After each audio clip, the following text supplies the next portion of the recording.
Welcome, Ryan Adams. Nice to have you here. Thanks for having me. I think you've been touring in Sweden since 15, 20 years back. 15, yeah, since the late 90s. Yeah.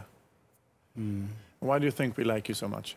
I don't know. I'm very appreciative of that, though. Yeah. I actually think that I was able to continue to play here even when I didn't do well in other places.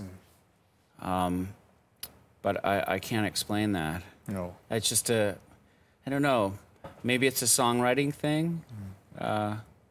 You know, I've always played really great shows here, and I've actually written a lot of really great songs here throughout my career because I've, you know, would take time to just stay here and write, you know. So maybe there's that connection. I don't know. I asked you once if you were going to buy an apartment in Stockholm. You said, yeah, perhaps. Yeah, I still actually think about it. It really is lovely here. I know that you like Nina Persson a lot, Swedish act. And do you like other Swedish acts like First Aid Kit and stuff? First Aid Kit are amazing. Yeah, absolutely. I actually recently got a chance to sort of play a show with them, but I only met them briefly. But they were lovely. They sounded amazing. Yeah. This is your, I think, 14th solo record. And you've played in bands like Whiskey Town and the Cardinals, and you're not even 40. You're extremely productive. I am 40 now. You are 40 now? Congratulations. Just 40. Thank you. I'm 43. Oh, right on. But you're extremely productive. Yes. I like to make things. I enjoy being, you know, involved in something creative. I don't really, it's not a conscious decision. I consciously, unconsciously rather, I just tend to, you know, do something like write or draw or make music or I don't know why. I'm not good at just wasting time. I mean, I do take leisurely time to read or see films or do things like that, but it's very purposeful. And during those times, I always end up writing a little bit, you know. It's just something I do. And now on the tour, you make your own comic books as well. Oh, yeah, absolutely. Yeah. I always sort of have. But recently, somebody was smart enough to make these books where they have all of the squares pre-prepared for you in different configurations, which is interesting for anyone that is a freestyle writer or someone that wants to write comics, because it kind of makes you sort of integrate the story as you go. So you kind of have to do something creative 24/7? No, not exactly.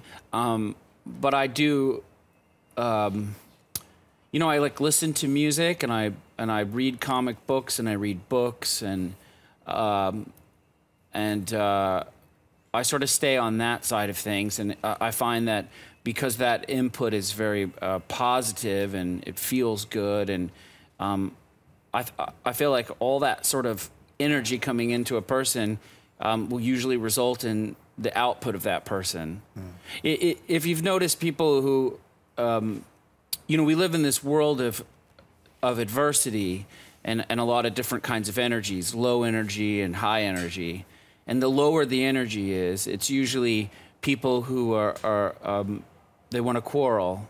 It's a destructive energy, and it's part of being a human being. I think it's part of just actually being on this planet, in this sort of plane of existence. There's that side, and I see that balance. I see the balance of, you know, people want to argue about politics, or they argue about history, or maybe just, or maybe there's just a thing where a person, the pain of life makes them not want to be present, so they just watch television, or they, you know, or just take drugs that make them feel nothing, you know, or whatever it is that really helps them to disassociate. And I don't want to do that while I'm here. You know, but are you a happy person right now? Yeah, I feel very happy. Yeah.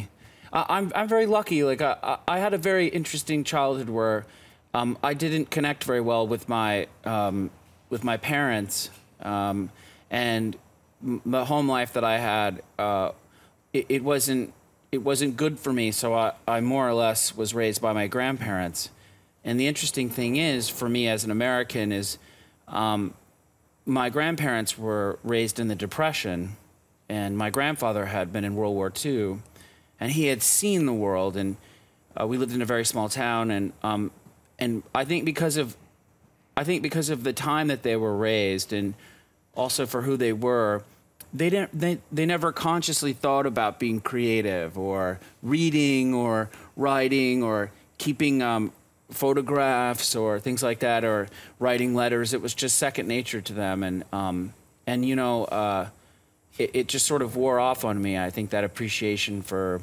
using every day, that, you know, for something, if you could, for something that made you feel like you had, you know, had some kind of transcendent experience. You're on tour now. I must ask you, is it true that you put on a dress and played the Natalie Press set for her in Copenhagen when she missed her flight? I did, yes. Yeah, she wasn't able to get on the plane. There was one really disgruntled worker at SAS who, strangely, even though I had a ticket and everything was fine with my ticket and my tour manager's ticket, was just being very unhelpful, a very frustrated woman, and just a really negative person, and there was no reason to not let them on. Their tickets were paid for, and everything was fine. She just wouldn't print the tickets, and even when we offered to say, okay, well then let us rebuy the tickets, she wouldn't do it. So she ended up missing the show, and I ended up thinking, well, okay, I wanted people to hear her music, because I think her music is wonderful. It's so expressive and deep, and so I just said, well, I guess I better find a black and white dress, and I already know a few of the songs. It took me about an hour during dinner to learn a few that I didn't know. And but where did you find the dress? Actually, I didn't find the dress. I'm very lucky to work with these amazing people on my tour, and they went out and they sized me up as best as they could, and they went, I guess, to some store, the last one that was open, and found me something in the nick of time. I think finding the tights was harder. Also, tights are difficult. I follow you on Twitter, and I know that you love cats and the pinball machines. Yes. Is it true that you have 120 machines? I think I have more than 200. Yeah, but I like, but I get them, and sometimes they're broken, and I fix them. Yeah. And I work on them, and some of them are just very rare, and because there's only one company that makes them any longer, only one real company that's manufacturing pinball, and they only do like big licenses. They don't you know, invent their own stuff anymore. I feel like someone needs to go and preserve them and keep them safe, and so that one day people could see these, you know, beautiful machines. Which one is your favorite? That's a very difficult question, but I would say I have a real soft spot for Embryon. I like wide-bodied Bollies. I really do, and there's a lot to be said for Swords of Fury, which is a Williams machine. Yeah. I'm a Williams Bolly, you know, late 70s, early 80s kind of pinballer. Yeah. I know that you love Kiss, the band. Do you have the Kiss pinball machine as well? You know, I don't, and that's only because it's a symmetrical play field. Yeah. It's the same on the left as it is on the right. And I tend to like them where there's different challenges on either side. But, you know, there's still time for them to make another great pinball. Yeah. It's pretty cool pinball, though. Yeah. Great art.